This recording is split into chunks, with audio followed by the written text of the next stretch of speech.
What's up, guys? Welcome back to the Last Word Music Podcast. I'm your host tonight, Scott Gebertz, and I'm going to be going through an album review, a classic album review. And tonight we're going to be talking about the album Unknown Pleasures by Joy Division, a personal favorite of mine. If you guys watched our video on the top 10 non-hip hop albums that we made, I put it up there on that list too. So let's get right into it. So, Unknown Pleasures by Joy Division. It's a debut studio album. Came out in 1979, and it was truly a genre-defining, revolutionary piece of work. It was recorded in just like 3 weekends using revolutionary production from producer Martin Hannett, who incorporated all sorts of crazy different tools from, flushing a basement toilet to breaking glass to bags of chips. Just everything is on this record, and it just creates this uncontrollable energy, and I don't know, it's introspective, it's expressive, it's melancholic.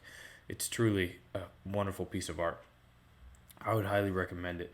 You listen to songs like New Dawn Fades. It's powerful, heavy. It's got an iconic bass line. It's truly just an emotional outpour from lead singer Ian Curtis. She's Lost Control. It's Curtis at his most raw and bleak. He's got an iconic guitar riff on there, and the song it's calm, but it's just disturbing. This mood, it kind of shakes you and grabs you. Interzone has a phenomenal guitar riff. Insight's bridge is glorious and disconcerting, and strange samples all on that track. I Remember Nothing, the final track. It's obscure. It's like an isolated soundscape of desolation.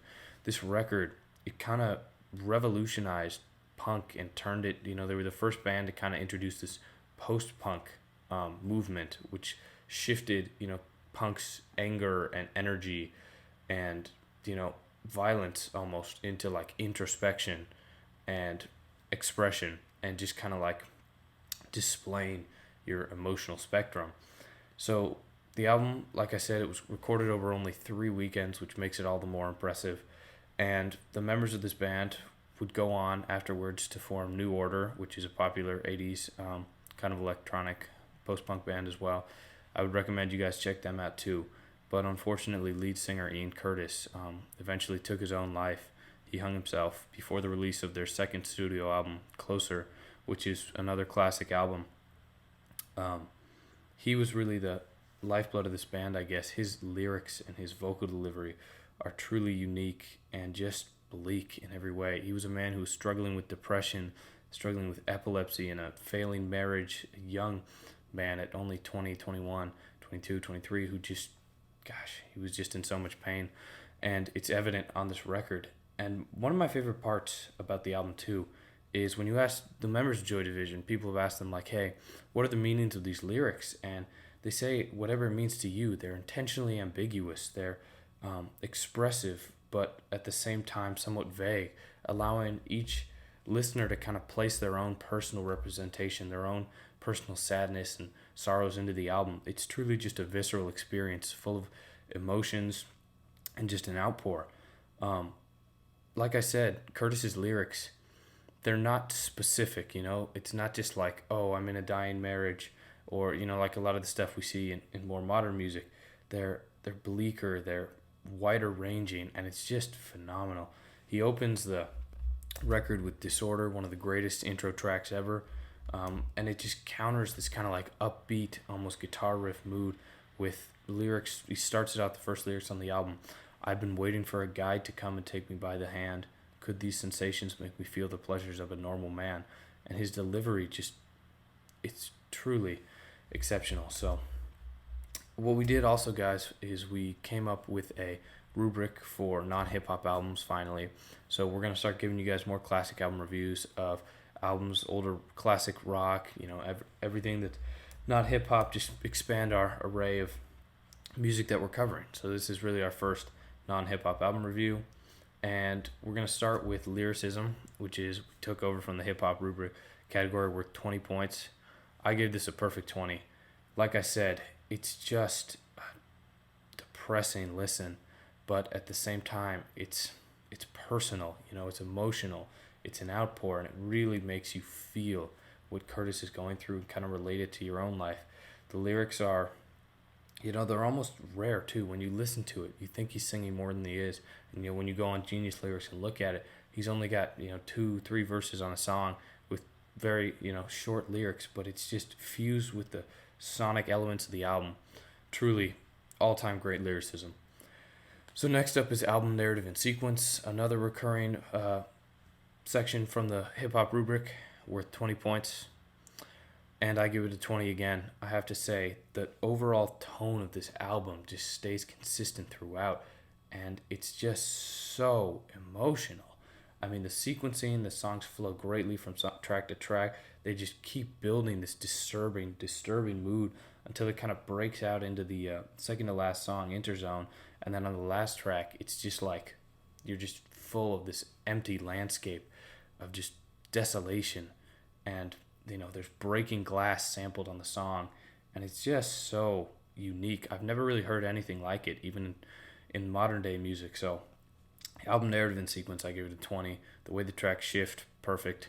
And even though he doesn't necessarily tell a story, it just kind of builds on this growing tale of his depression and his personal problems. And his Ian Curtis, the singer, his character kind of shines through the album, and you get a real sense for what he's going through. So I gave it 20. That's why. Production, which we also have in the hip hop rubric, it's a little bit different. On the hip hop rubric, it's worth 10 points. Here, it is worth 20. And we're using this more of as like an umbrella term.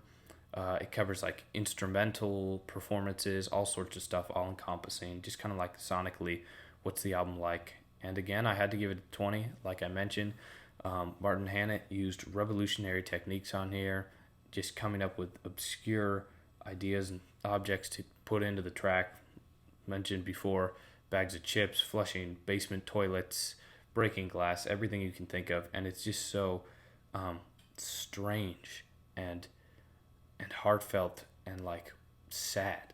So production here is a 20. The instrumentals for pretty much a new band, this is their debut album, are again incredible. The guitar riffs are top notch on most of this stuff. And yeah, the way they blend just Curtis becomes another instrument, even without like listening to the specific words that he's saying, even though his lyricism is phenomenal, you can just get a sense for his message due to his incredible vocal delivery, which is our next thing, which is worth 10 points. I gave him a 10 on that. He is just groundbreaking on this album, displaying, from song to song. One song, like She's Lost Control, he'll be cool, collected, and his lyrics will just chill you. And, it's just so disturbing. And the next, Dawn Fades, which, well, it's actually the previous song, an outpour, almost like a rage, and it's just so moving. So, next up we said musicality, which is kind of like, is it sonically enjoyable? Is it listenable? I know that the album is bleaker and darker than most people would typically listen to, but I still gave it a 10 just because the, I don't know, the riffs are so phenomenal on here. The instrumental parts, everything, it just comes together to create this sonic landscape that's so unique. And if you give it a try, you listen to it more than once, you'll become accustomed to it, and you'll realize just how fascinating and enjoyable it really is to listen to, even if it isn't, the most commonly heard generic music. And so I'm not going to dock it for being groundbreaking. So our next category actually is innovation. Good segue there. Gave it 10 points, like I mentioned. This was a genre-defining piece of music, album. Yeah. And it really just created this whole new species of music that incorporated, like the punk aggression and the kind of like sullen, instrumental, futuristic music of groups like Neu and David Bowie on his Berlin trilogy, like the latter half of Low and Heroes. If you listen to those albums, it'll give you kind of a sense for where this album is trending, just like this futuristic, stripped back, barren landscape that he really creates. Those are two of my favorite albums ever as well. We'll probably review those in the future, but I would recommend this album first. And then our final category, memorability, worth 10 points. I gave it a 10. Yes, this album has received a perfect score, 100 out of 100. It might just be my favorite album ever. I know it wasn't there when we reviewed our top 10 non-hip-hop albums, but I may have just moved it up. I've been listening to this thing over the past couple of weeks, and it's just so unique.